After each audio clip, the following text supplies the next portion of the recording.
Good evening, afternoon and morning, everybody, and welcome once again to The Brink, as we come to you for episode 101. My name is Benjamin. and I'm Mallory. Mallory, can I say that?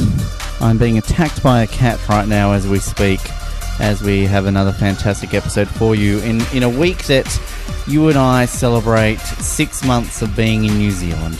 Woo! Now tell our dear listener about the joys of living in this country for 6 months. What has changed as we approach 6 months than the day that you entered this land of the long white sheep? We have a kitty. Yes? We have a house. Yes? We live in a town. What were you about to say about that town? Nothing. Anything else? Your We're opinion? engaged. Are we? When did that happen? Since we've been here. Yeah, I know that was a bad joke, clearly. I meant in general of New Zealand. What did you think of New Zealand before you came here? I don't know. I didn't really have an answer for that, so I was kind of avoiding answering that. Did you think they were just sheep and sort of Australians? Yep. And now what have you discovered since being here? That there are sheep There's sheep and sort of Australians. Sort of Australians. Okay. Yep. You set yourself up for that one. I did. I really did. But, I mean, have you been impressed with the ability of us to achieve what we have achieved so far? Or would you wish we had have achieved more or less? No, I That's a dumb reckon we're question. in a good spot. You think we're in a good spot? What would you improve? I want more money. You want more money? Oh, I don't know. You don't know? I think we've done well for ourselves. Yeah? What's the best bit about that 6 months? Getting engaged. Good answer. Second best bit? Food. Oh, Stiggy comes in Oh, third then. Stiggy. Poor little Stiggy's over there just staring out the window, wondering where he falls in line of this Poor Stiggy. of this list. He's doing well for himself, isn't he? I mean, he poos a couple of times a day, which stinks. He gets poos on his paws. He walks everywhere. He always wants food. He had runny bum for a while there, which made him bleed on our sheets, which was fun. He's a good little kitty. Is he? Yeah. All the time? Yeah. Out of all the kittens you've had in your life, where would he rank in terms of the behaviour? He's only the second kitten I've ever had. Oh, well, compared to Tobias then. Wait, wasn't Pumpkin a kitten when you I got... reckon about the same. No. No? He got left behind by his family. Oh, well, that's a bit of a shame. I shouldn't laugh. Okay, well, that's a good answer. 6 months, it's crazy, though. Crazy to think. It doesn't feel like that long, but it also feels like way longer. It feels like way longer. Okay, well, you were only in Australia for less than 6 months when you met me.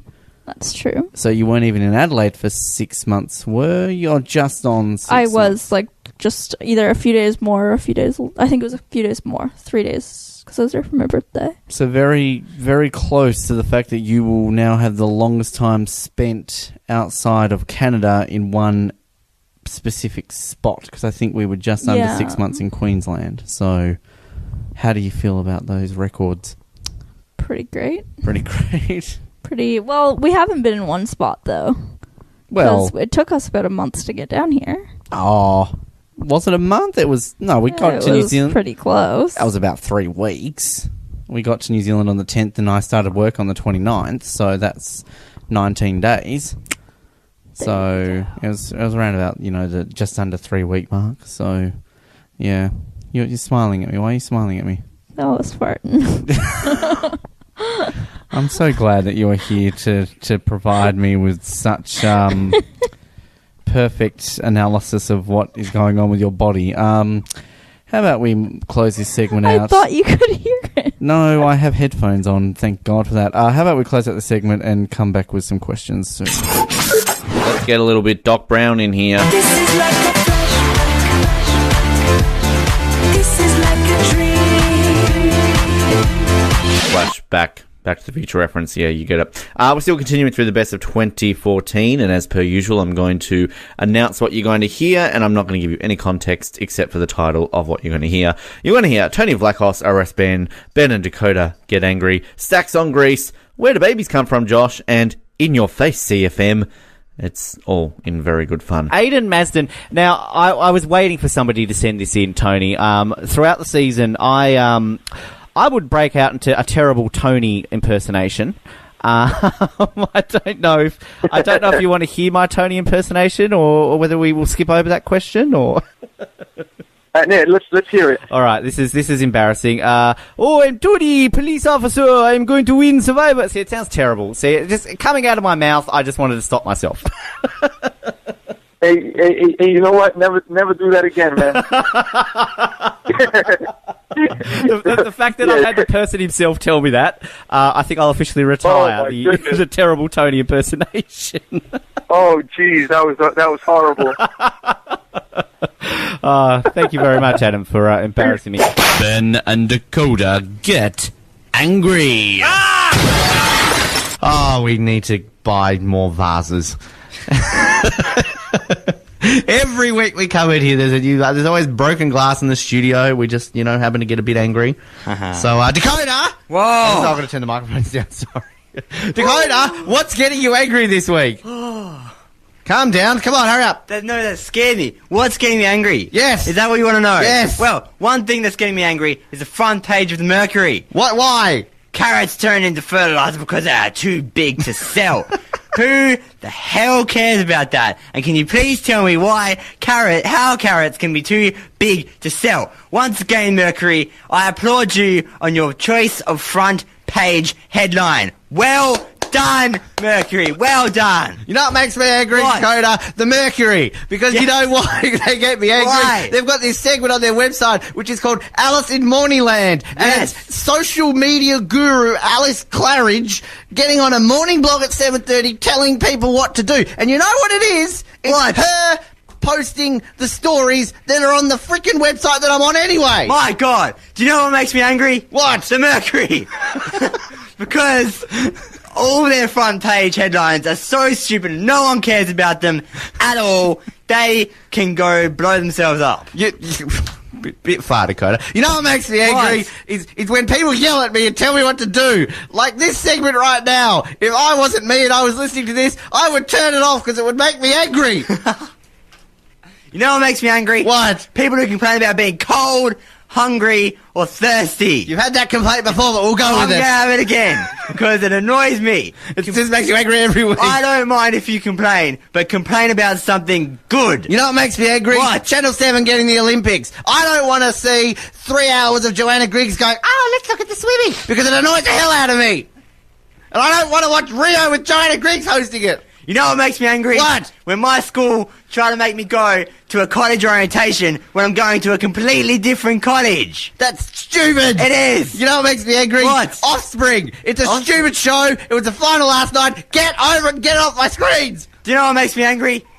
Neighbours. It's a stupid show. Get it off my screens. You know what makes me angry? What? That Channel 10 special the other night that was the greatest shows in the history of Channel 10, and they put Offspring at number 1 in 50 years. That is not the greatest Channel 10 show ever. You know what makes me angry? Do you know what makes me angry? I really want to know. That too. I really want to know. You know what makes me angry? What? The Commonwealth Games are over, which means that there's no more big sporting events this year. Do you know what makes me angry? That this segment just died. Yes. You know what makes me angry? I'm not angry at the... You know, wait. You know hang what on, makes am I me getting angry? started? When people interrupt me when I am not finished talking. Well, can I just point out the fact, Dakota, that you are the king of interrupting whilst we're on air. No, I'm not. No, I'm not. Now, am I starting or are you starting? I just started.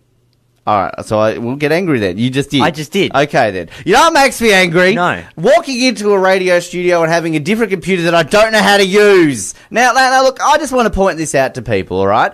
Macintoshes, whoever said that Macintoshes were easier to use than Windows, they need to get their heads checked, all right? Because they are not.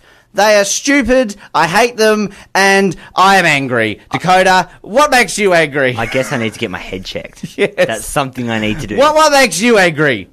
What makes me angry? Yes. Healthcare's too expensive, so I can't get my head checked.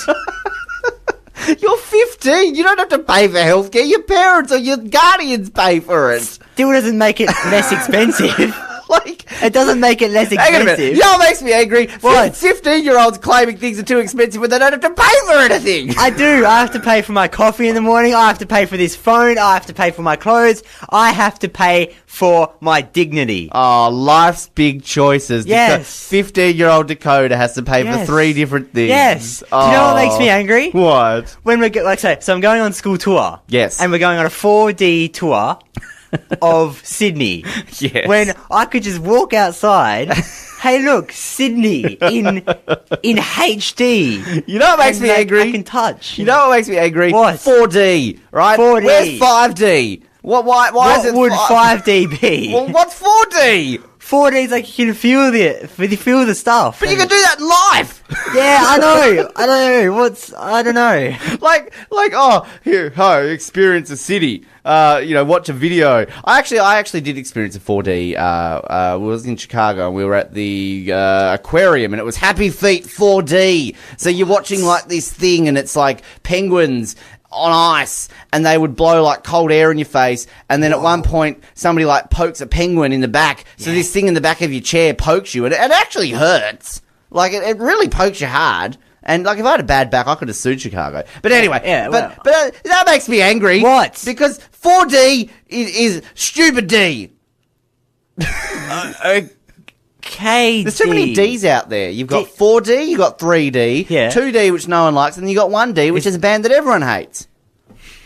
Like, it's you just got it? I was just about to ask what's 1D. I'm like, oh, okay. Edge radio listeners don't know what 1D is. No. So, yes. But look at this Mac. It's white and it's chunky. It's like square. There's nothing attractive about it. They've given you one of the horrible ones. It's ugly. Looks like a brick. I've given you one of the brick ones. Aren't they all bricks? Oh, you're getting a call. I know I am getting a call. It's just, it really annoys me that they claim to be user friendly and then I can't even do something as simple as go to the desktop. Well, you're on the desk. No, but like, I Windows D on a Windows computer and magically I'm on the desktop. What's function, command, control, Mac button? Command something. But they've given me a Windows keyboard on a Mac. There's not even an Apple button. Why?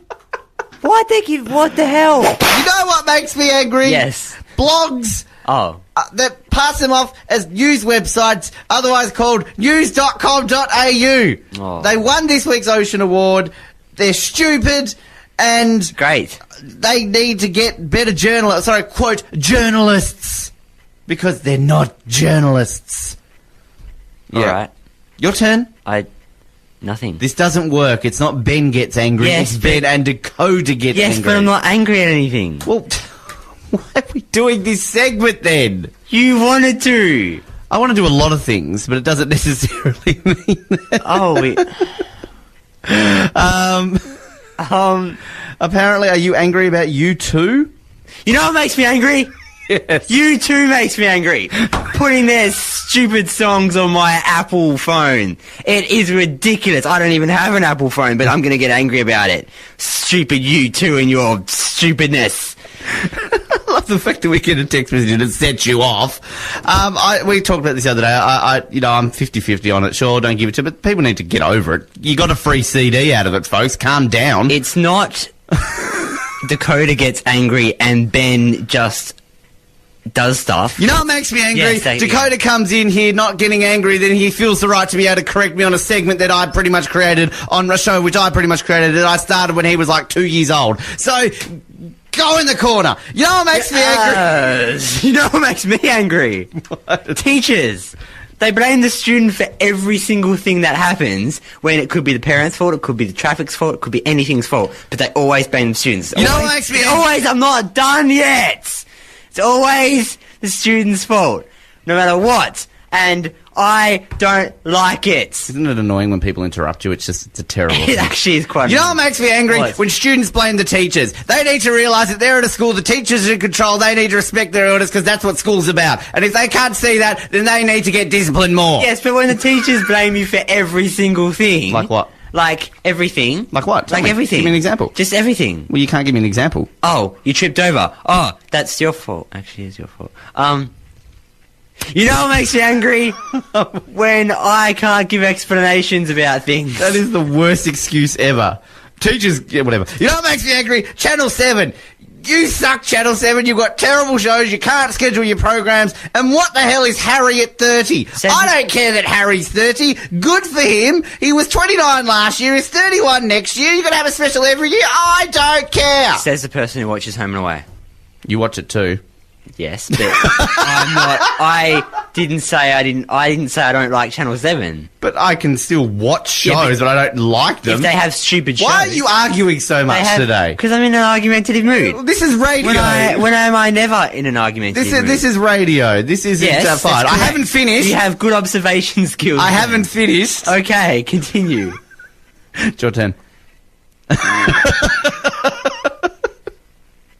Oh, I'm glad we've got one of the world's leading harpists on the show today. She is looking forward to coming in. She's listening right now and she's like, oh, this is going to be fantastic. She's woken up going, oh, radio interview, exposure, come along to the concert. Yeah. And you've got this happening. You know what makes me angry? What? Josh Thomas. Yes? He really is just an idiot.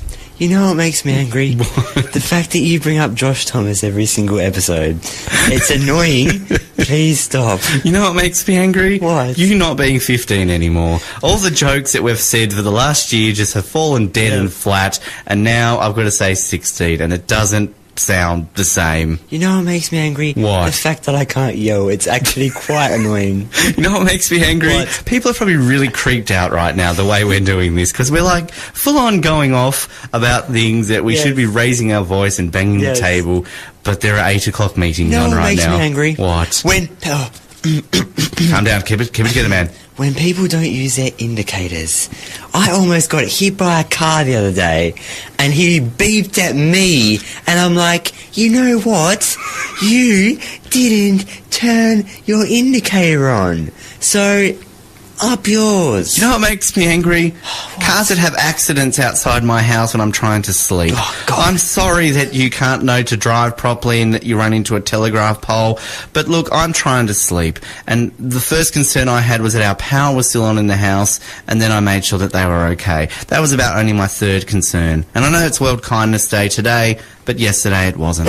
At a good time. They're taking their time. He's coming up for the shot. He's put it in the net. Greaser in front. Wow. Yes. Wow. It's turned on its head. Oh. The Greek stacks on the mill. Whoa, get on top of them, boys. Look at him go. He just got decapitated. Ow. That would have hurt. Wow. They are That's making the wrong guy. out. That is the wrong guy. They don't like him.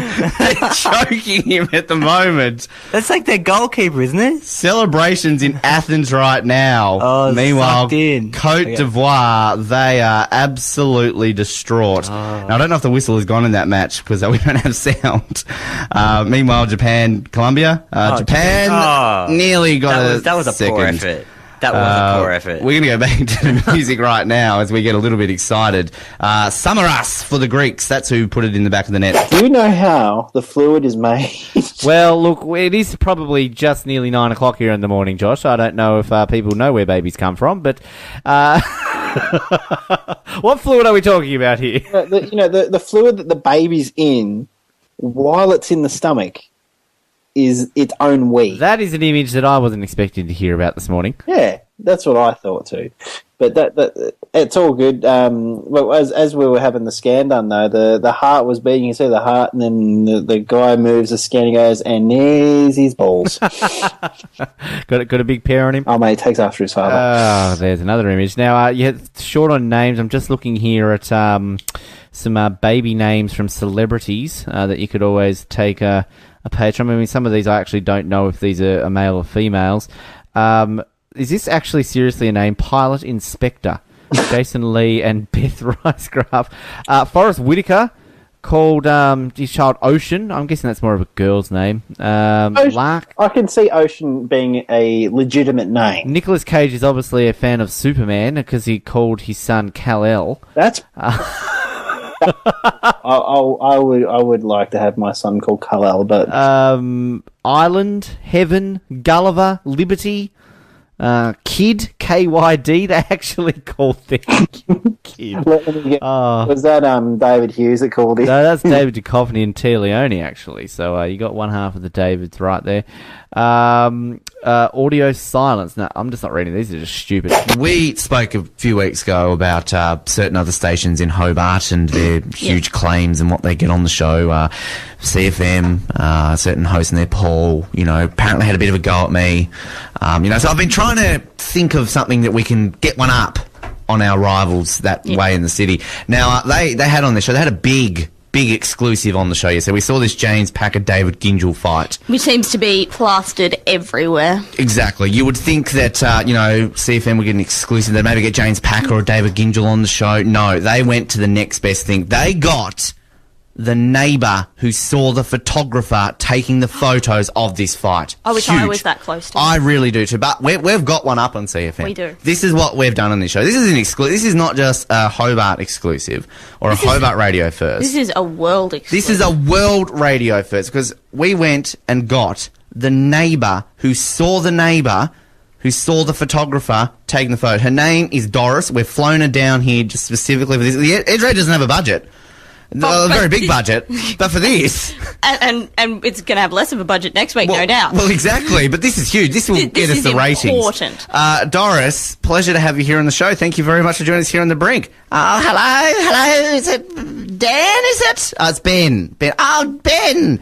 Blessed to meet you. And is it Erin? Lauren. Lauren. Oh, right. Like Erin, but with an L. Oh, Lauren. Yes, that'll do. Oh, right. Well, pleasure to meet you both. Thank you for flying me down. I had a lovely flight. How was the food? Oh, it was delicious. There was a little roll with a bit of egg in it. And, I had to take my diabetes medicine, but it was fine. Excellent. They let me do it. The lovely air stewardesses. Did they help you? They did. They took me to the bathroom. Because they knew you were an important person. They did. I'm a bit worried about those air hostesses, though. I've seen what they do with those Hollywood actors. So, anyway. I wouldn't be too concerned. They'll look after you. I mean, look, you're a very lovely lady, but I don't know if that's quite what they do. But, look, you saw the photographer and, your neighbour. Your neighbours with the neighbour who took the photos of the photographer. I'm getting confused here. It's a bit to get through. What happened with the David Gingell and James Packer fight? Oh, well, look, I was outside watering my garden. Lovely flat out there. And look, Norman, my husband, he was inside watching the rugby. I don't think you have rugby down here, do you? Erin, do you know? Yes, we have heard of that. All right, okay. Well, anyway, we heard some noises going on, and we saw our neighbour. He rocked outside and he grabbed a stick, and I think there was some cats fighting or something. We don't like cats in Bondi. Were you worried for your safety? I was not worried for my safety. If there was a cat, I would have been, because we're very against felines in Bondi. Right, yes. And so I went outside and I saw the neighbour, and he was looking at a photographer. Is that a common occurrence in Bondi? Well, look, there's lots of photographers, those young whippersnappers and their iPhones and whatever they're called. They're like taking snaps and Gram and Instant. I mean, what's that fangle-dangle internet thing? Anyway, I don't know. I don't get it, Darren. You see, I'm very old-fashioned.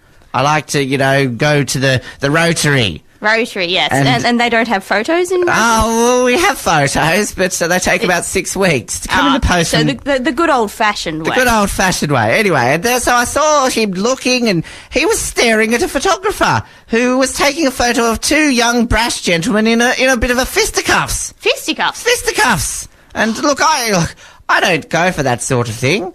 I wouldn't imagine you'd go in for the fisticuffs. Well, I don't need to see that sort of stuff. If I want to see a fight, I'll switch over to one of the commercial networks at about 7 p.m. I only watch the ABC. Good choice. Which is lovely. Love it. But look, there was a commotion. And I just saw it. Would you say it raised to the level of a kerfuffle? Oh, not quite a kerfuffle, more of a commotion. Oh, okay. I see, a kerfuffle is the sort of stuff that happens on a Friday night out at the Cross. But I'm way too old to go out to the Cross on a Friday night, Erin. You'd be all tucked up in bed by then, surely. Oh, look, I'm in bed by 8:30. Friday night's my late night, 8:30. Me and Norman, we like to, partake in a glass of sherry. And, guy there, excuse me, I have to clear my throat a little bit. The flight was long. It's that aeroplane air conditioning. It just dries you out. Yeah, exactly, Doris. I mean, you've got to clear that throat a little bit to talk there. But so you didn't actually see the fight, so to speak. You just saw your neighbour looking at a photographer who was taking photos of the fight. Well, pretty much, Dan. Yes, it was. I mean, look, to be honest with you, it's all a bit of a hoo-ha. Hoo-ha. A hoo-ha. A hoo-ha. Can Yes. you elaborate on a hoo-ha? Well, it's sort of like a ha-ha, but it's got a who in front of it. Oh, right. So does that make it less or more funny?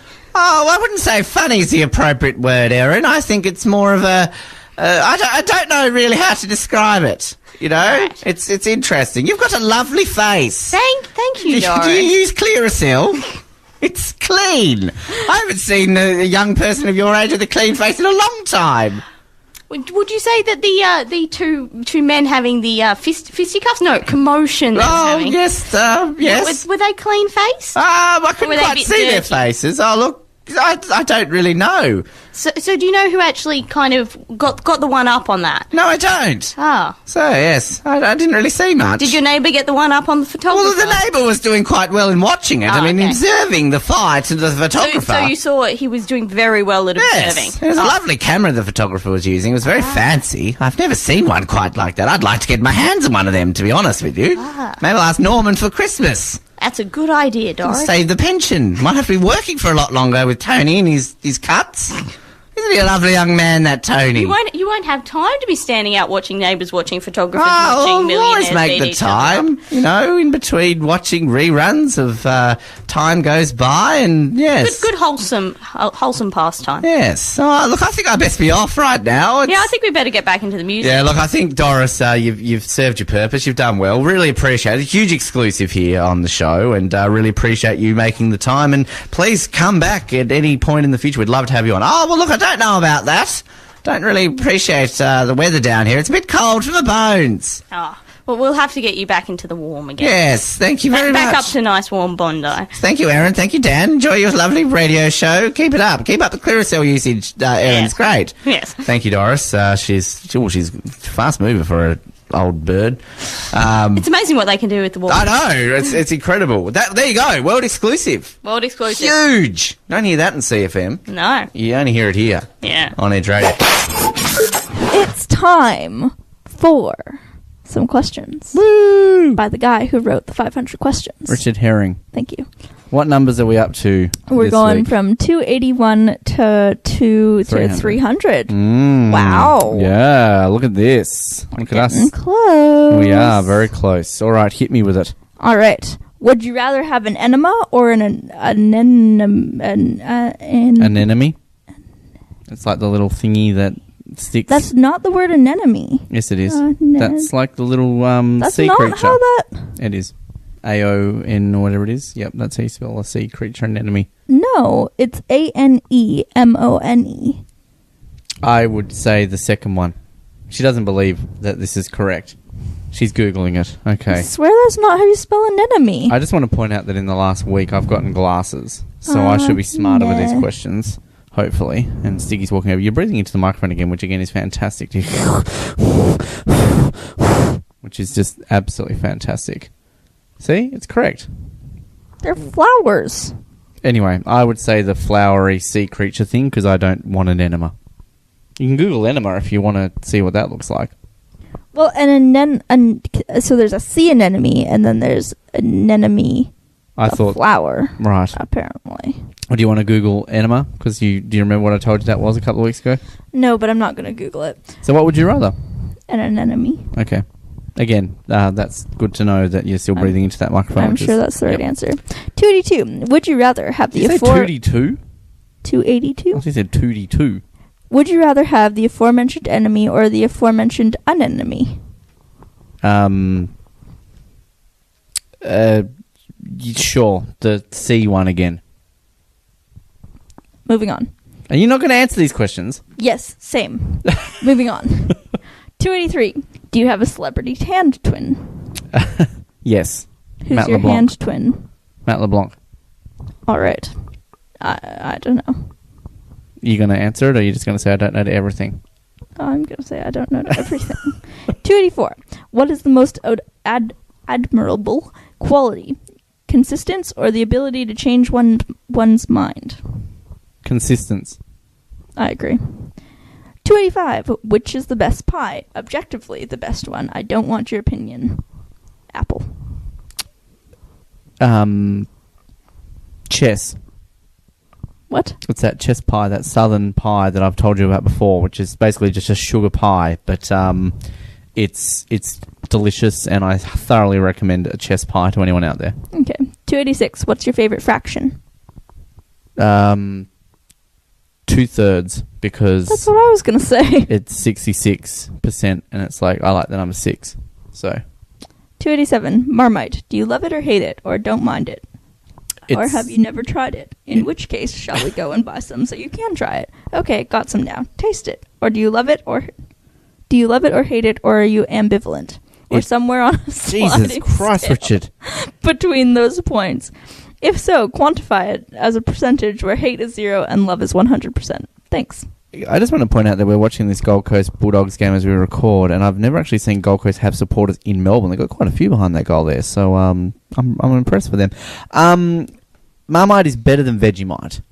I'll just point it out that way. I think out of all the mites, Pro Mite's probably the best, but I think that's the American one, so it's a little bit sweeter. So that makes sense. But Marmite isn't quite as strong as Vegemite, so therefore I think it's slightly better. But I still am not crazy on it. What about you? I've never tried Marmite. I've only tried Vegemite. 288. Which word or phrase do you use but never overuse?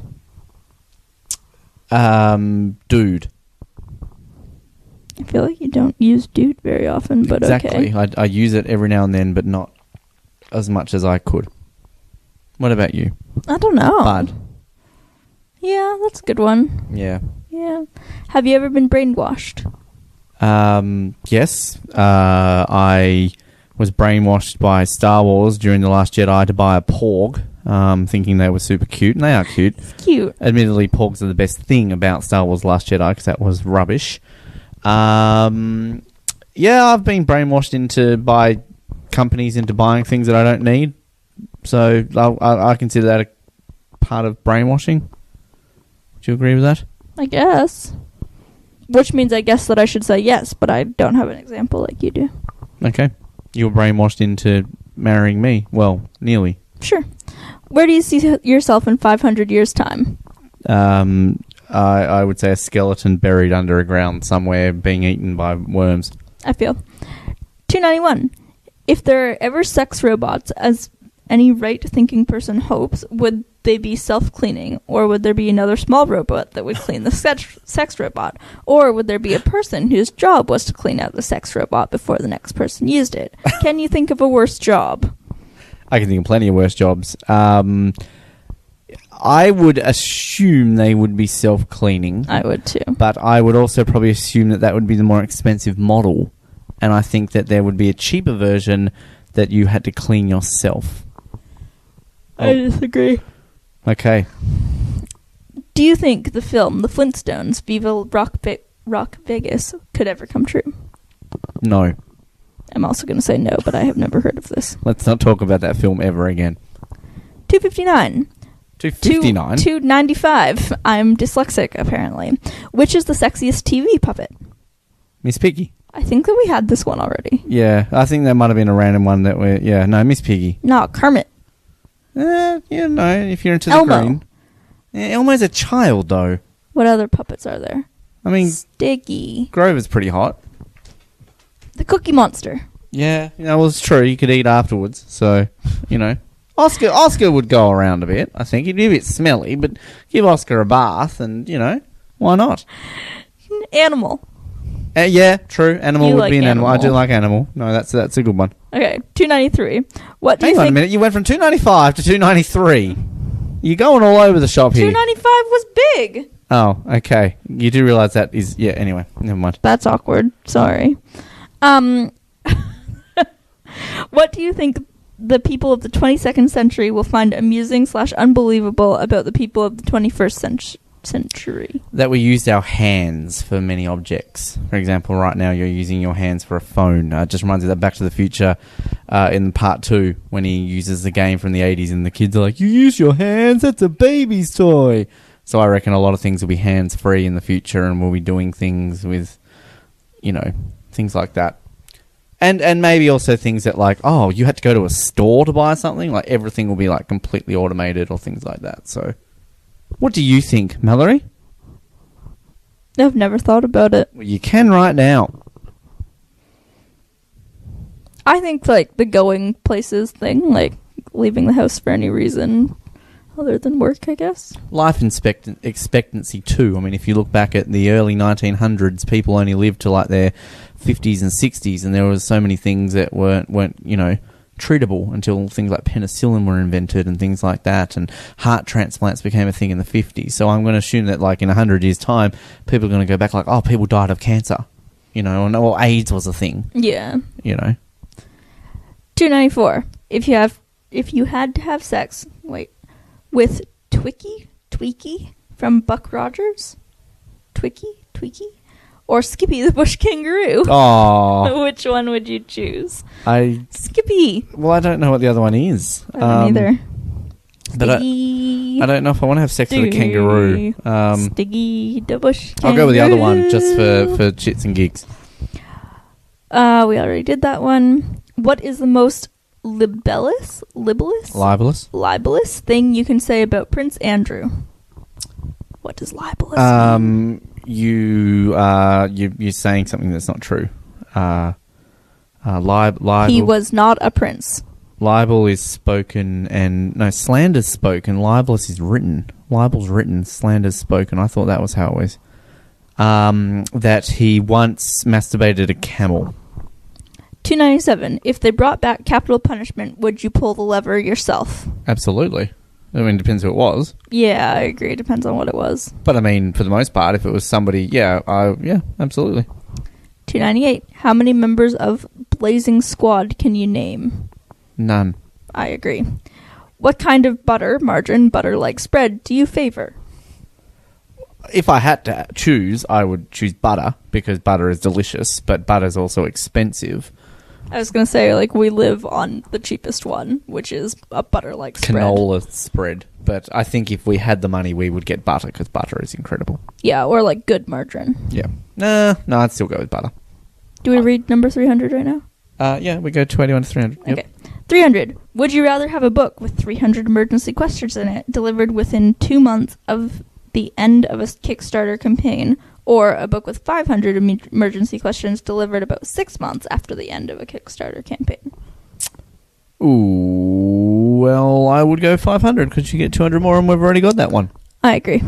All right. Good job. Are you satisfied with those? Well done, team. All right. Well, we'll come back and speak to you shortly in closing things off. Well, we've been doing this segment live on the Ben and Mal Variety Hour to a varying degree of success, and now it's time to hear how perhaps it should be done. It's that time of the week to play everybody's favorite game show. It's Forget the Lyrics! Here on the Brink on Edge Radio. Over to the studio. Forget the Lyrics. And we've got a bunch for you today, actually. I'm very excited to play a whole bunch here today. Without further ado, you're going to hear You Give Love a Bad Name from myself and Josh. You Know My Name from Josh. You Want to Know by myself. Your Song by me. You're Beautiful by Ben and Josh. You're the Voice by myself. Zombie by Ben and Dakota. 1985 by Dakota. 9 to 5 by myself. And 99 Luft Balloons by myself and Josh. And when I say by myself, that usually means me.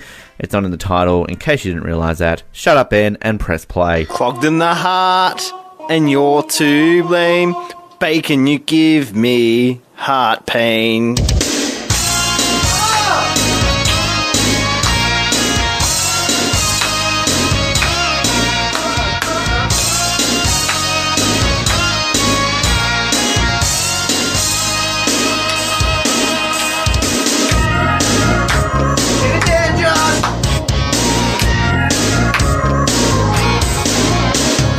Bacon's on, the burger is good. You promised me food, but it made me ugh. Then you said, have barbecue sauce as well. Bacon smells like onion sauce. Whoa, you're a loaded gun of fat. Oh, You give me the runs. No one could save me. The damage is done. You gave me heart pain and you're to blame, baby. Bacon is a bad thing. Tastes so good in chicken sandwiches. Bacon is a bad thing. Thanks, Josh. Don't mind if I go here. Woo! Got Ben! Woo! Come on, Ben! All right. Bacon!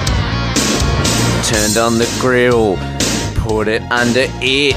I cooked it a little bit more so it wasn't like grit.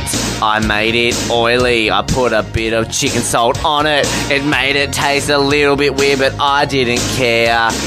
Oh, the bacon is done. Yeah. Put it on a plate and some bread. Gonna add some sauce and put it in your mouth, which is on your head. That's right, yeah. Hobart, eat that bacon. Go buy some now, cause it's worth it. Who gives a rat if you get fat or have a heart attack? Cause bacon is good and that's all that matters. Bacon is good and it's all that matters. Bacon is good!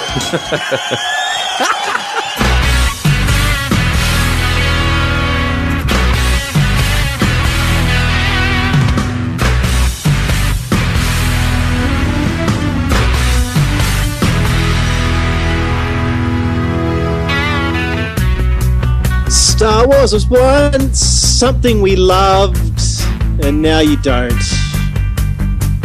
But we will love it just the same. Episode 1 came out, and we were like, wow, what's up with Jar Jar Binks? Then we really, really hated him. Now you've been there and you really know that Star Wars shouldn't be by the studio of Disney Incorporated.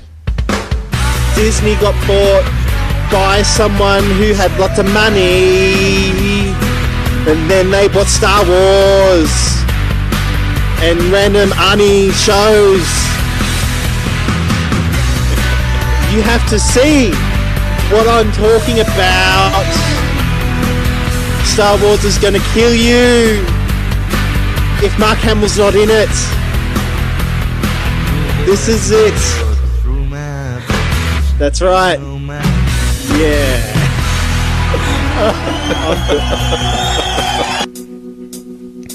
Coke vs. Pepsi. It's the age-old battle about which soft drink is the best one for you. Is it that Coke drink? It really tastes good on the brink. You've got vanilla and I think there's even a lemon one. Or is it Pepsi? It's rather rubbish. They've got one, it's called Pepsi Max, and that's about it. Because when you drink them and you drink them and you drink them and you go really fat and you lose your teeth and you go to the dentist. And when you realise that they taste really good but they're bad for you, then you really shouldn't drink them. But Coke is better, so Coke was Pepsi.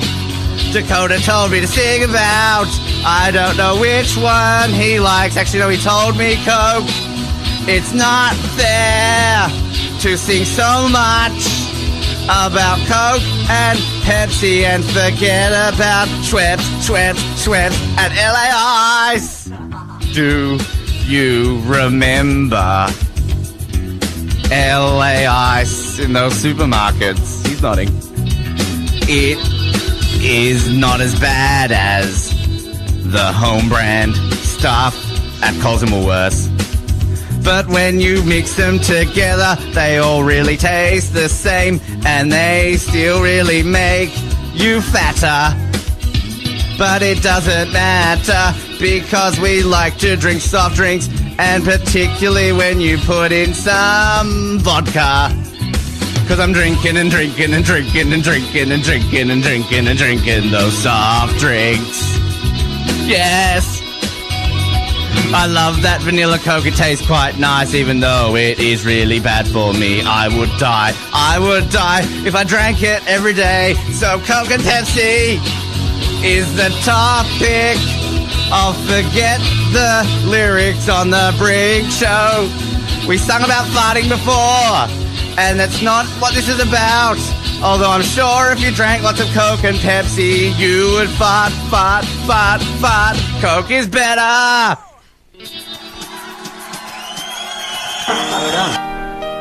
Get your mind out of the gutter, boy. Wake up in the morning. My teeth feel quite furry. Head to the bathroom and pick up my toothbrush. I know that last bit didn't rhyme, but who gives a toss? Because it's my song about brushing and floss. Put some toothpaste on the brush now. Just stick it in my mouth. Brush my back molars and the front teeth as well. My mouth is quite dirty, but who really does care? Except for your mum, because she wants to kiss me. And now you want to brush my teeth because it's fun. Do it twice a day now and tell your mum you're done. Just keep brushing, just keep brushing, just keep brushing those teeth. How fantastic your mouth feels when you've got a clean bunch of pearly whites.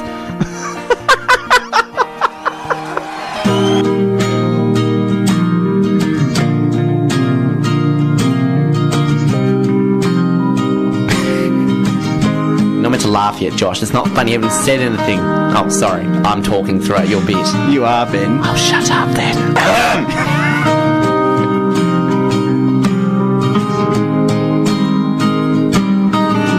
I bought a new car.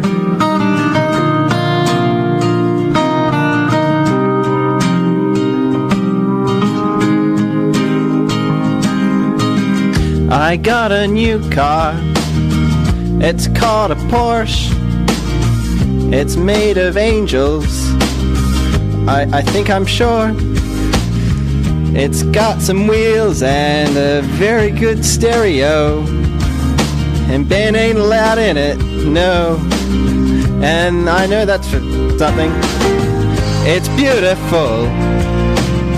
It's expensive too. It's my car and I love it. If you saw it in a car park today, you'd be like, hey, that's a really nice car and I really like it. Yeah, it's awesome. And you'll never touch it too. Decent effort, decent effort. Yeah. Watch this as I bring on the real stuff. Yeah. Here we go. I saw it sitting there when Josh wasn't looking, so I went up to it. That didn't work. I saw that it was dirty, so I decided to give it a bit of spit. I opened the door and put the key in the ignition. I didn't care what Josh said, so I just drove it out to Michigan, apparently. It drove beautiful, but I didn't see the dog. I ran straight over it and then crashed into a bog. I saw your face after I totaled the car. And I don't know what to do, because I'll never be able to talk to you again because you're in a massive poo. There we we go. That's it.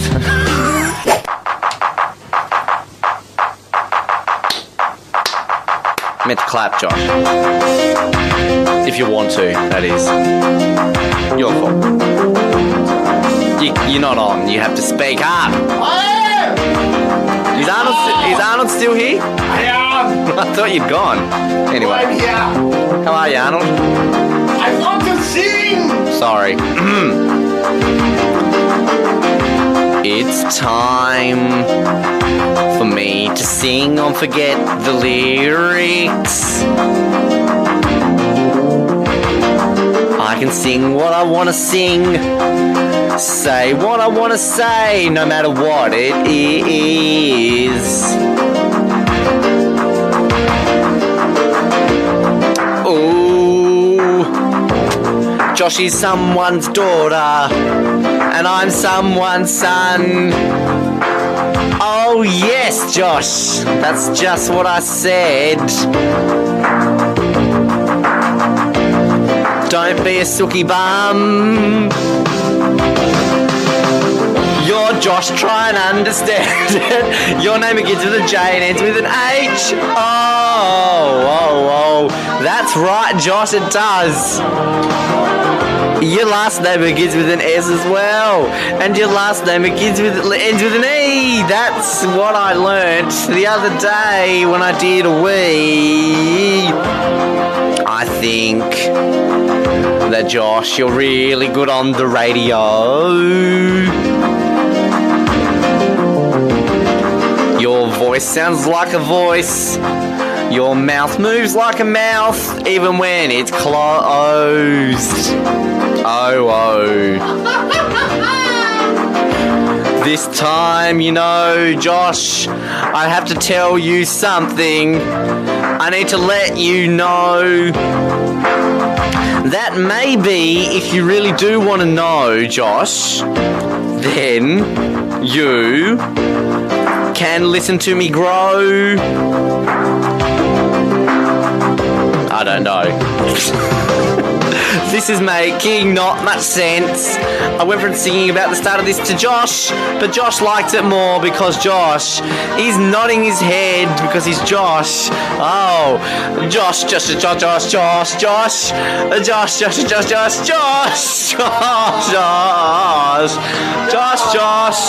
Oh, crap. Really, you're going on the guitar too there, Dakota, I'm glad.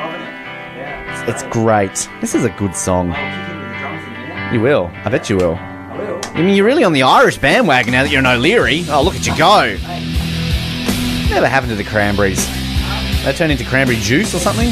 They just died? That's what happens in life. Yeah! Trumpy. The Donald. The wig man. It's the man we're going to sing about because it's the Don. Let's bring it down a little bit. Just bring the tone down, and just want to tell you a bit of a story. A story about a man called Donald. He's got a weird-shaped head, and his hair is really rubbish. He's actually quite old as well, which really kind of makes sense with his viewpoints. But you see, he's the president of the United States. Donald, he's in control now, with his tanks and his bombs going to Syria and Russia. Look out, here's Donald Trump. He's president.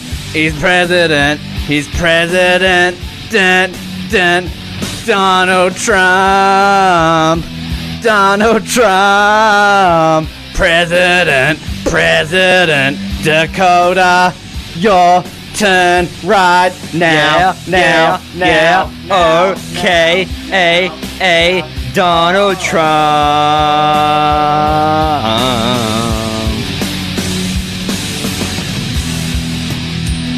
take over the drums and the guitar. Yeah, right. Too easy. Thanks.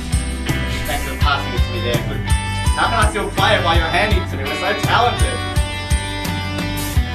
Another US election was held a few months ago. A man named Donald Trump won it thanks to Russia. And he is going to be the greatest president in US history. Donald Trump, we love you. With your tanks and your bombs bombing Syria and all those places, you shouldn't do it, but we'll support you, cause we're dumb. We're dumb. We are dumb. Americans, Americans, Americans, and yeah. We are American. Donald Trump, Donald Trump, we love you. Ooh, ooh, ooh, oh. I'm finishing this. We're taking this home. This is too good not to finish. I don't think anyone listens to this song after this point, do they? Here's your guitar and your drums back. Thanks, Dakota. There isn't anything more? I don't think there's damn it! Carafun.com? What's going on here? Well, look, typical Donald Trump gets your hopes up and doesn't actually do much at the end.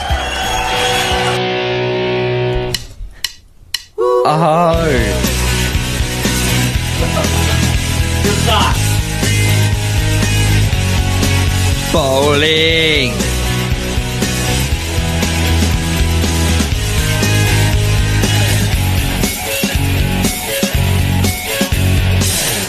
I'm going bowling with all my friends, but not today.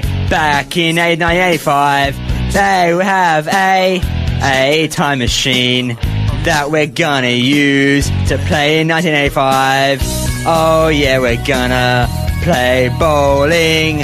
I'm probably gonna win and kick their butts. I don't know how this time machine works.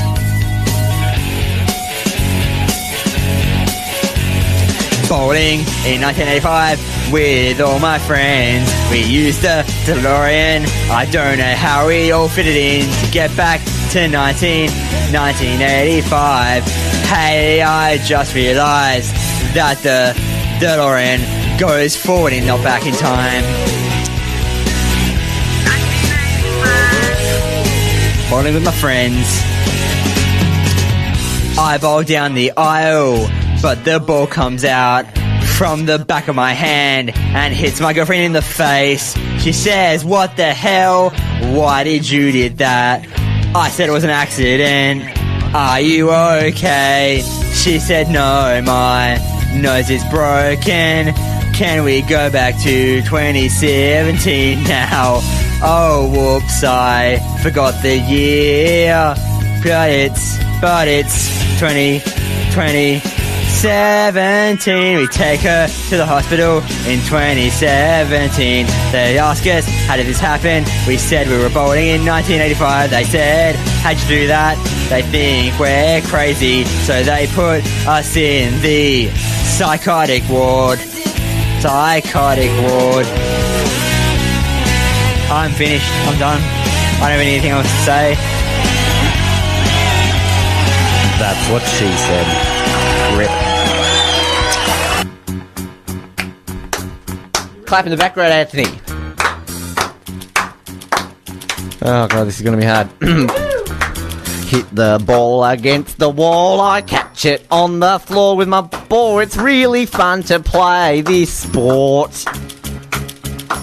It is really cool to play handball with myself against the wall, because it's really cool. Why couldn't this be in the Olympic Games?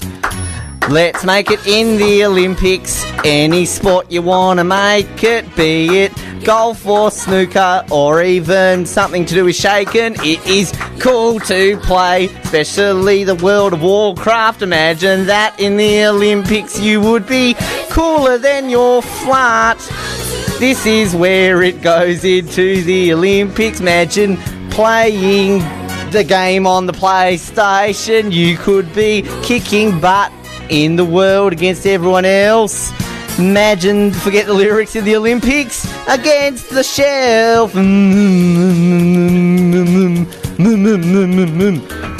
I wish they would play every sport. Imagine something like frisbee or even that cool sport with lots of sticks. You could play things like tennis ball with a bat and not even a crawl, because that would be really fun, especially for babies. Playing sport in the Olympics. It doesn't have to be the cool ones. It could be tiddlywinks or even that poop lotto thing. Imagine seeing wood chopping with Dave Foster in the stadium. He would win and everyone would go, yay! Let's all make a champion. Oh, that is where I think Ben should end the song, because it is getting old. If he could only find the track on the CD player, that could work. No, Anthony, you're not meant to do that. I was sitting in the studio thinking of my life when 99 weeks ago I came back to Australia from Kyrgyzstan, which is a beautiful country where weird ballet and other theatre things, and 99 days ago now I miss my country home. Sorry. Be quiet. I'm being quiet, sorry. You're ruining my gig. I'm really emotional. Look, the music's getting better. It is. It's getting happier. Yeah. Woo! Now, 99 days ago, I came to Australia, now it's my home. Australia is best of all, because it is best, yeah. We've got to win gold at the Olympic Games, where me and Ben will be there too. Coming to you in the sky. 99 days ago, I came here. Woo! Thanks, Ben, Josh. you take it. I will. Take it home. If you don't mind. 99 days ago, Josh said to me, how's it going? I said, yeah, pretty good, thanks. How are you going? He said, good. He asked me what I wanted to do. I said, let's go down to the park. And he said, no. We went down the street and watched the ducks. And I said, yeah, all right, 99 days ago. That worked. The dog did it. I liked it. It went well. Yes. Happy. Woo! Happy times. Yeah, I'll get ready for this. Yeah, get the clapping. Okay. Gotta get it lined up well. That's it. Well done. 99 days ago is what I just sung in this bit, which just ignored Josh. He sang about Kyrgyzstan and coming here from another country, which I ignored. Oh well, it's called Forget the Lyrics, and I did that. I forgot what he just said, so I'll just sing about stuff and finish this now. 99 seconds ago. 3 weeks in a row we've had this person on. Cue the Canadian National Anthem, because it's Colin Hilding. Colin, welcome back. I wonder why I'm on 3 weeks in a row as the NHL season winds down. Canadians are on to talk about the only national pastime. Well, this end talking about Americans behind their backs, I guess. True. Well, I mean, the Raptors are doing well, and the baseball just started, and did the Blue Jays win anything? I don't know. You probably don't care. But yes, it's playoff time. At the time of recording this, we have the final night of regular season hockey happening. All the teams are locked in. There's only a few different scenarios where things can change in terms of the order. But I've got in front of me kind of the bracket, at least, of what it is right now. And before I sort of go through that, we've talked about this for a few weeks in a row now, but pretty much your 3 teams are all in, are they not? So you're pretty pumped for what is to come over the next month and a bit? Yeah, not so much for my number 1 team and who they're going to have to play, but there could be an exciting second round if all my teams get through.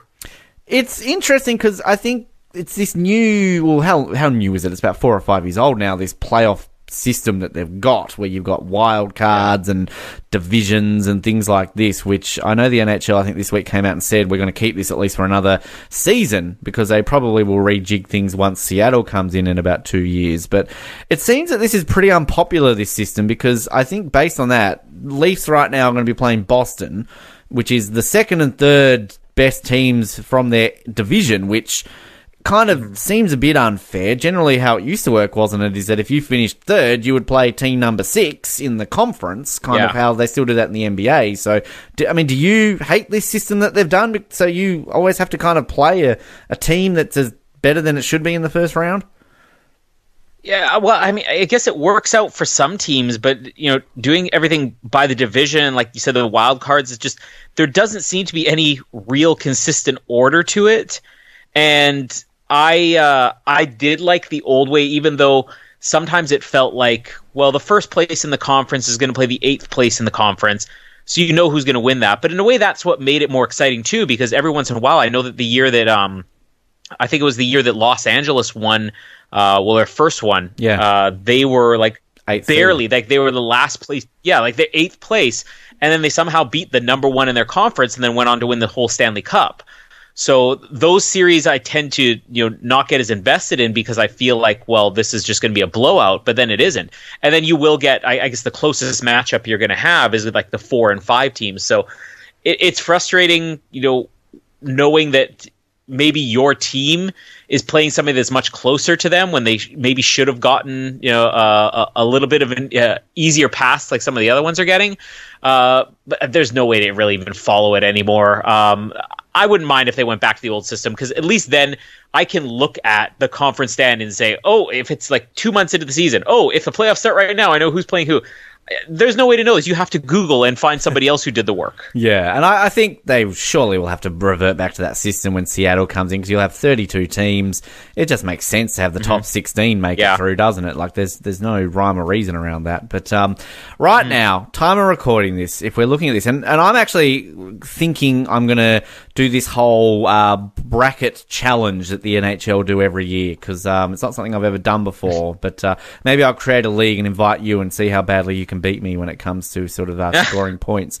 But if we look at the East right now, which is where all your teams live, so currently Tampa Bay, who I believe have just equaled the record for most regular season wins in an NHL season with 62, tying Detroit, who did that in the 90s, who, interesting fact, didn't win the Stanley Cup that year.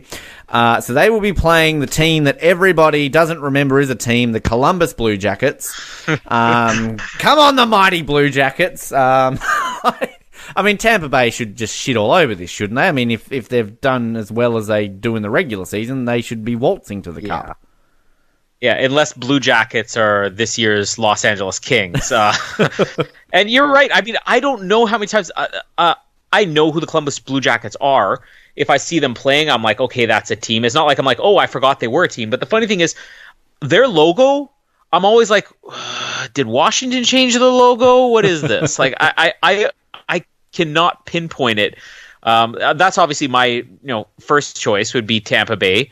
But having said that, to see who they would potentially be playing in the next round, maybe it would be worthwhile if Columbus does win. I don't know. Well, yeah, if they win and then Toronto beat Boston, they'll be playing in the next round. But I'm just looking here. I've actually seen the Blue Jackets play. I think when I saw the Avalanche play in Denver, that's who they played. But Columbus have been in the NHL since 2000 and have never won a playoff series.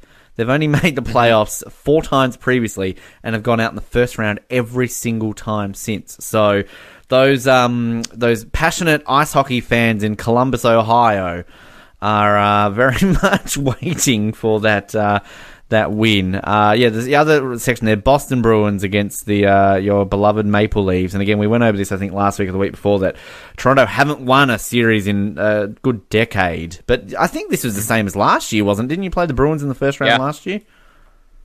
Yeah, so Bruins are kind of their kryptonite, and throughout the season, I mean, they keep pretty even, but this seems to be coming. You always get these little rivalries where two teams just always seem to be going at it. I know for the Jets here in Winnipeg, it was always the Oilers. It seemed like, at least in the 80s and the 90s, there were tons of times where the Jets always ended up against the Oilers. And this is sort of becoming the new thing now in Toronto and Boston.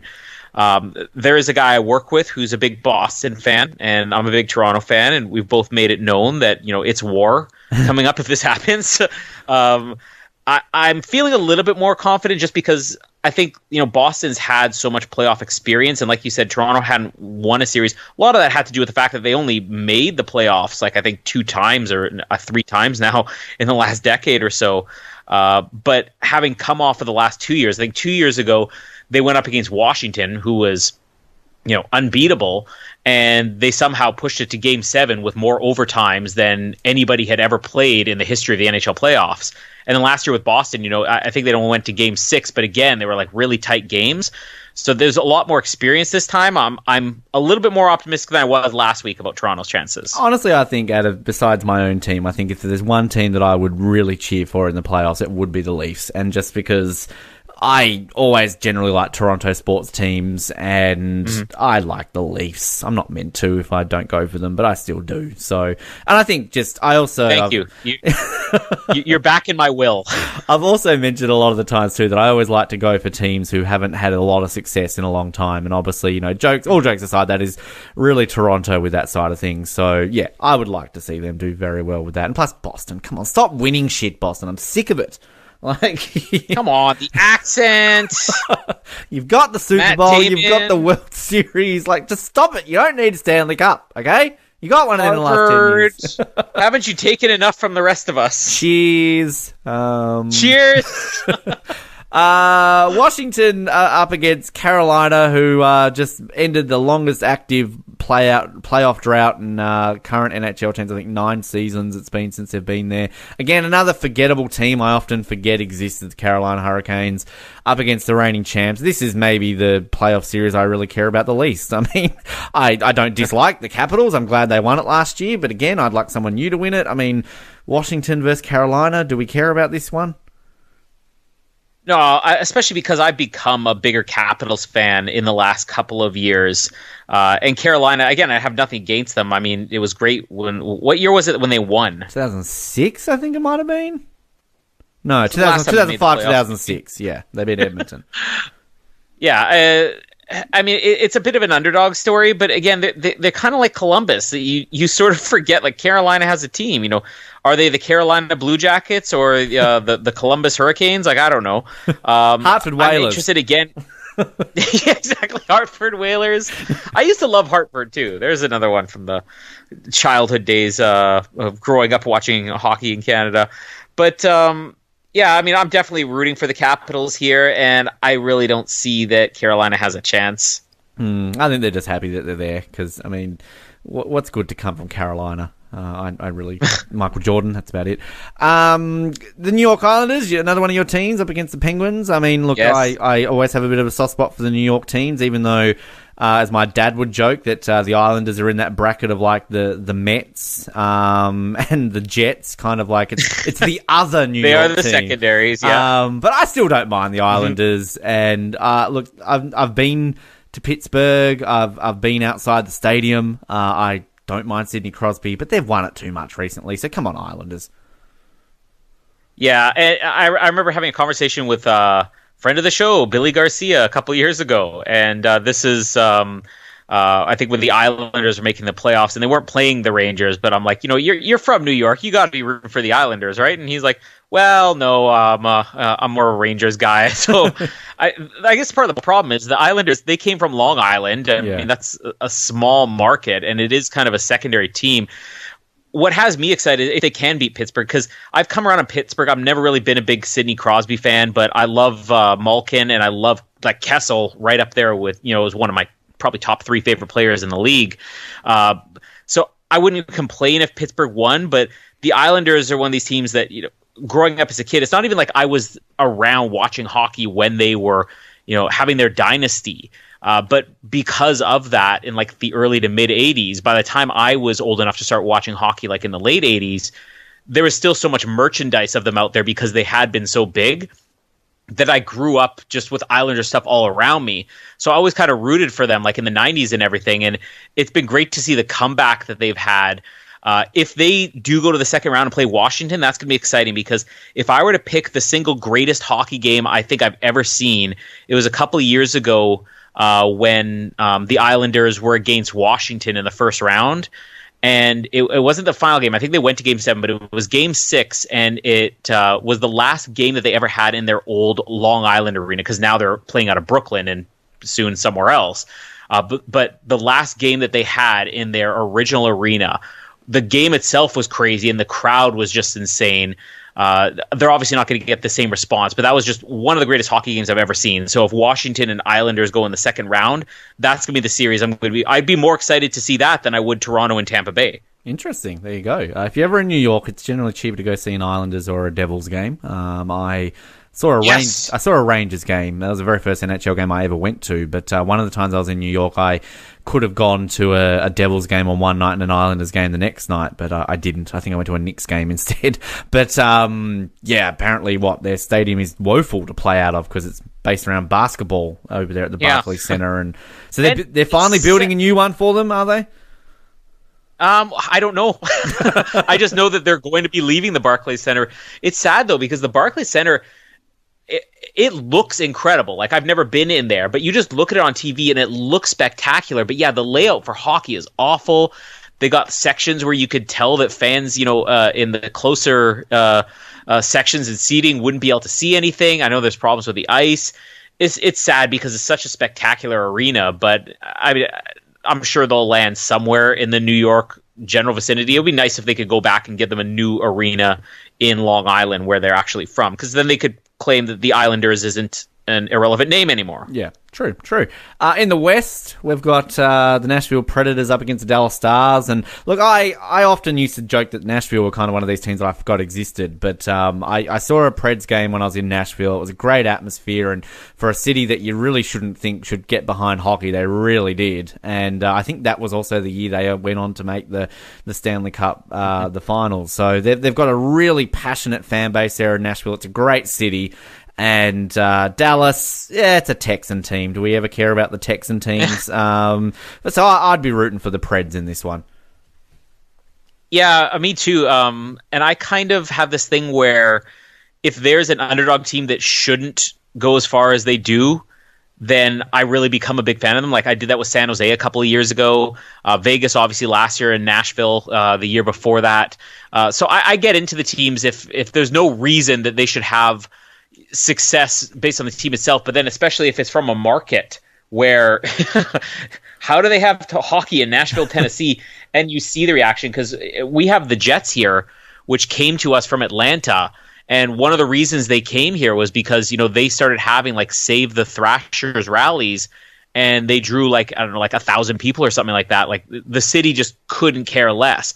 So when these other cities like Phoenix, when they were struggling to hold on to the old Jets, the Coyotes, and Nashville, you see the fanaticism in a market that's not really a hockey market. I get behind that too. Dallas, sometimes when a team moves, you still follow the team in a weird way. When the Quebec Nordiques left Canada and went to Colorado, I became a bigger fan of them. Maybe it's because they won the next year. But Dallas is the opposite thing. I was a huge fan of like the Minnesota North Stars. I think it had a lot to do with the Mighty Ducks movie, which I was watching a lot at the time. And they moved to Dallas, and I just turned on them. And again, they had a lot more success in Dallas. But that was one of those things where every time Detroit and Dallas won when I was growing up, I had anger and rage inside. So I'm not upset by Dallas anymore. I got nothing against them. Penny Alexiak, great Canadian Olympian. I think her brother still plays for Dallas. But I definitely be pulling for Nashville out of those two. I have nothing against Texas. It's a beautiful state. I really enjoyed my time in Austin. It's great, but it's kind of like Boston sports teams. I have nothing against Boston. It's just the teams. It's like Dallas, Texas sports teams. And I'm like, whatever. Actually, one thing, speaking quickly about the Thrashers moving, that kind of ties us into Winnipeg versus St. Louis. I read a very fascinating article from the New York Times, I think it was, published about the time when the Jets were, going very deep last year into the playoffs. And it was talking about Thrashers fans, like people who lived in Atlanta, who had still stuck by them when they moved to Winnipeg and were still like huge Winnipeg fans. And they were kind of saying how they were just unique walking around the city of Atlanta and they'll be wearing a Jets hat, or, and how they felt odd, how the fact that they're supporting a team from a city they've never been to. And they were talking to this one guy who was like a Thrashers season ticket holder, and who kind of was just, he said, the only time I've ever cried in my adult life is when they left Atlanta. Like, I was like, what am I meant to do? And his whole house now is just decked out with Winnipeg merchandise. And he said he goes to a shop and he wears a Winnipeg Jets hat and people abuse him because they're like, basically like, traitor, like, why are you going for that team? And other people are like, why do you support the Canadian military? Like, they don't have a clue who they are. So it's an interesting article, actually, because I was reading a lot about the Thrashers recently, because good old Atlanta Thrashers. Anyway, yes, go ahead, talk about them. on that topic for a second, it's funny that I feel like people in Winnipeg, they definitely kind of rooted for the Phoenix Coyotes when they moved there, or Arizona Coyotes now. But I don't think I ever saw a single person wearing Phoenix merchandise. It wasn't one of these things where if somebody showed up with a Phoenix Coyotes shirt, you wouldn't like hit them with your car, but people would, if they had success, they're like, oh, good for them. When Timu was still there, obviously they'd still be, rooting for Timu. But yeah, I don't think that, we had that here, and I don't think it would be a big deal if somebody did have it. But it kind of makes me wonder: are there places where they're happy? Were the people in Quebec City happy for the Avalanche for becoming as great as they were? I think the most recent example of that in any sporting teams were the St. Louis people happy that the Los Angeles Rams made the Super Bowl? Probably not. I don't know. It's just the odd quirk about North American sports that I just always find it fascinating, because there's so many relocations. It doesn't really happen in Australia. But Winnipeg versus St. Louis, obviously your hometown, not your favourite team, but you've got a bit of a soft spot because it's your hometown. And St. Louis, the other Toronto Maple Leafs, who have had limited success, and again, the difference is, as you always bring up, they've never won it in about basically the same time. Yeah. I kind of liked St. Louis in a weird way just because they're called the Blues, and that's who my football team is. And again, it's a similar thing to Toronto. I, wish they would have some success because, I feel sorry for that. Same time, I hate the Cardinals in baseball. So it's kind of like weird St. Louis sporting team dislike there. But I would be on the Winnipeg bandwagon. A, they're Canadian. B, I'm friends with somebody from Winnipeg. I don't know if you know who he is. And C, they're Canadian. It's Casper that you're friends with, isn't it? Yeah. And the police told me not to be because he's underage. But hey, I still am. But whatever. I'm definitely rooting for Winnipeg in this one. I've never had anything against St. Louis. Their most famous player of all time was Brett Hall, who's from Winnipeg, and I went to the same elementary school, not at the same time he did, because he's significantly older than I am, but I remember looking in the trophy case there and just seeing Brett Hall's picture and trophies, from him being the most valuable player on all the sports teams of our old school, Heritage Elementary School. But I mean, St. Louis, there's just something, to me, there's something boring about St. Louis, and it's the same feeling I have with a lot of people, especially in Winnipeg, are big fans of the Chicago Blackhawks. And even when the Chicago Blackhawks are doing well, which is definitely not now, I just find something kind of less exciting and maybe a little bit boring about their style of play. But at the same time, I'm actually very worried for Winnipeg because they're on like such a losing streak lately. They are basically coasting by on how well they did throughout the rest of the season. But I don't know. I think there's something like 4 out of their last 6 games they've lost, and there's been some pretty embarrassing losses in there too. I did hear a theory from somebody this past week saying that they wouldn't put it past our coach, Paul Maurice, that he's intentionally tanking the end of the season, hoping to get a better opponent, an easier to beat opponent, which might be St. Louis in this case. You don't want to have to play in Nashville. But yeah, I mean, if it's not that, then the Jets might have a bit of a problem. And also, coming off of all the success they had last year, I saw this at the beginning of the season where they struggled a little bit, maybe in the first month or so. You get a little bit of swelled head. And a lot of the fans here definitely had that. They had such high expectations because they made it all the way to the conference finals last year, that I think that could be the other problem, is that the expectations are so high. Well, how do you deliver? But ultimately what it's going to come down to is if they're intentionally tanking their games, they're going to beat St. Louis. If they're not, and they just keep playing the way they have been, then this might be the one big upset in the first round. Well, I hope that next big upset in the first round doesn't come in the next one, because Calgary versus Colorado, and this is I've been pretty lucky, I think, with the Ducks in the last 5 or 6 years, in the fact that they've generally always gone in as one of the favourites and usually choke in the conference finals. But I've been lucky there. So kind of coming into this now with Calgary as the top seed in the West, but. I'm excited for this. It's been a long time since Calgary have been good enough to come into this. They've only won one playoff series since they lost the Stanley Cup Finals in 2004. And against the Avalanche, who, when I saw them a couple of years ago live, was the laughing stock of the NHL. Was, I think, the worst team in the NHL, and there was like 2 people in the stadium when I went and watched them. So they've done all right to come back here. But Calgary versus Colorado. So this is another one where I'd be torn. I'm definitely rooting for Calgary here. Don't worry. Now I know I'm still in your will because I said that, but Colorado is one of those teams that growing up I was a big fan of, particularly I'd say like late 90s, early 2000s. The roster they had in the early 2000s, like some of my favorite players, of all time, like Joe Sakic and Peter Forsberg were on like the old Colorado Avalanche. That they're one of these teams I'm always just rooting for their comeback. And yeah, you're right, they're the laughingstock. And I also remember the year that we got the Jets back. I mean, the Jets were kind of the laughingstock that first year, but I remember going on my way to watch the first game that the Jets had against the Islanders when the Jets came back, and thinking that was the single worst hockey game I'd ever seen. And that's kind of the way I felt every time I've watched Colorado the last couple of years. It's not like there's any player on Colorado that I'm a particularly big fan of now, but I'd really be happy if they had a big comeback. At the same time, probably the last time I was like really, really excited by a Stanley Cup final was when Calgary made it, because they got so close, and they were also that underdog team that barely made it in the playoffs. It's okay.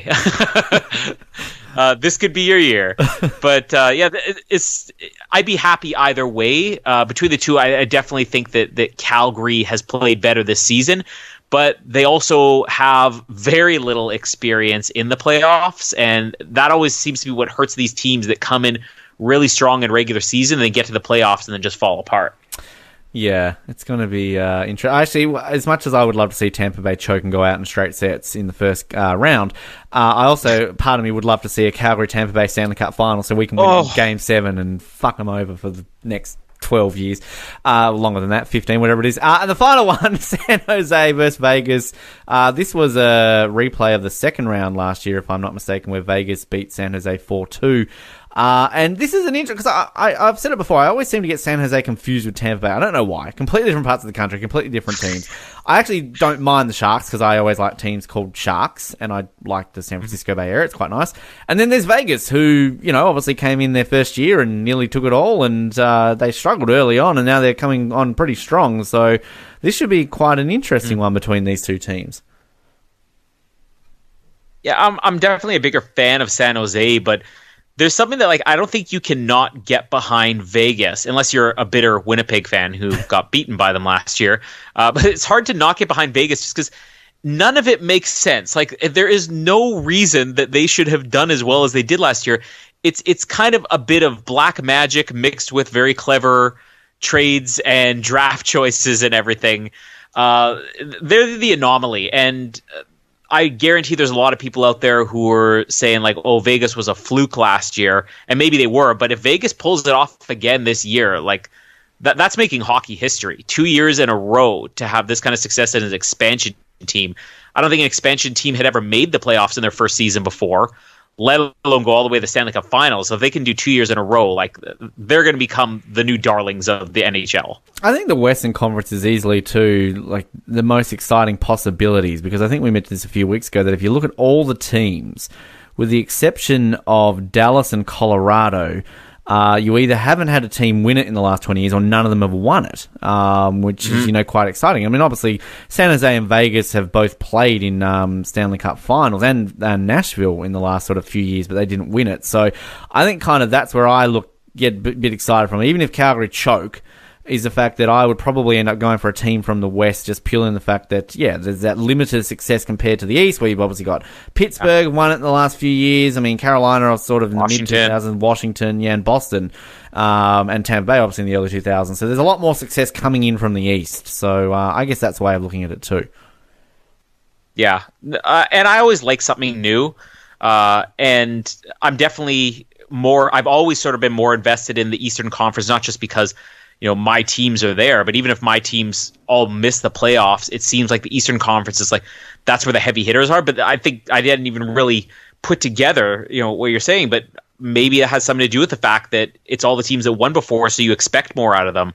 So the Western Conference, it could be exciting because we could get somebody new out of it. That's fascinating to think that it's complete opposite in the NBA, where it's generally the Western Conference is kind of where the heavy hitters are, and poor old East gets left behind. But how many Western teams have won, like, in the last decade? I mean, Los Angeles. Oh, that's a good question. Los Angeles. The Chicago, they count. They're West, right? Technically, yeah. Aren't they considered in the West, even though they really should be in the East? That's an odd thing. If I pull this up quickly, let's see here. So the last Chicago Blackhawks, Los Angeles Kings, a Western Conference. Before that, you'd have to go back to Detroit. What? How are they in the West? They're Western? 2008 it's got here, so unless that's when they've realigned it.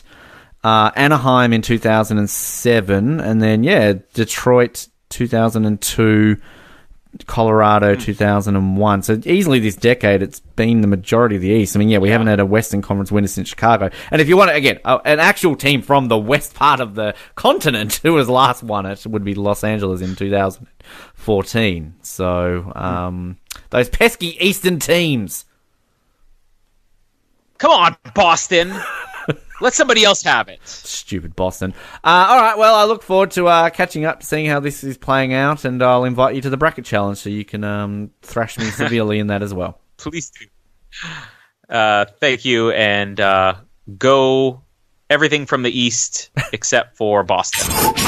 Now, as we get ready to close this out, just heard from Colin, of course, there before, and we're talking a little bit about the NHL playoffs, which are about to start. Your beloved Canucks didn't make it because they suck. But we are talking about doing the bracket challenge. Is this something you would like to join in with us and join in with the bracket challenge? Yes, although I think I'll probably lose. Well, you'd kind of do all right in the F1 fantasy for somebody who's not that good at these sort of things. So, just really quickly, I'm going to do this just right now, and then you can see if you can reflect these when we eventually do the bracket challenge in terms of who you think is going to win each of the rounds right now. Calgary versus Colorado. Calgary. San Jose versus Golden Knights. Golden Knights. Nashville versus Dallas. Nashville. Winnipeg versus St. Louis. Winnipeg. Tampa Bay versus Columbus. Tampa. Boston versus Toronto. Toronto. Washington versus Carolina. What team is Carolina? The Hurricanes.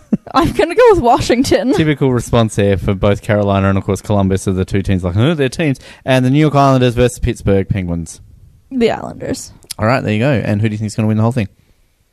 The Jets. Wow, that is the incorrect answer, but okay. We will, do a bracket challenge and all that sort of stuff. We'll be back for episode 1 or 2 next week. In the meantime, like us on Facebook, follow us on Twitter, subscribe, all the relevant channels, and thanks to everybody for listening and tuning in. It's great. It's April now. Happy April. Happy April. Another month. Tune in to the Ben and Mel Variety Hour Wednesdays, and Mallory can be bothered to show up. She can make a fool of herself on Forget Lyrics, although we're not really doing that this week, I think, because we've got Louisa and Tiago coming on. So, but for Eurovision fans, though, we're about to do Eurovision month, essentially, and lead up to Eurovision 2019. So I'm excited for that. I'm sure you're excited for that. So excited. And so excited indeed. But until we next speak again on our next edition of The Brink, keep sucking those oranges, Hober Cargill. And good night.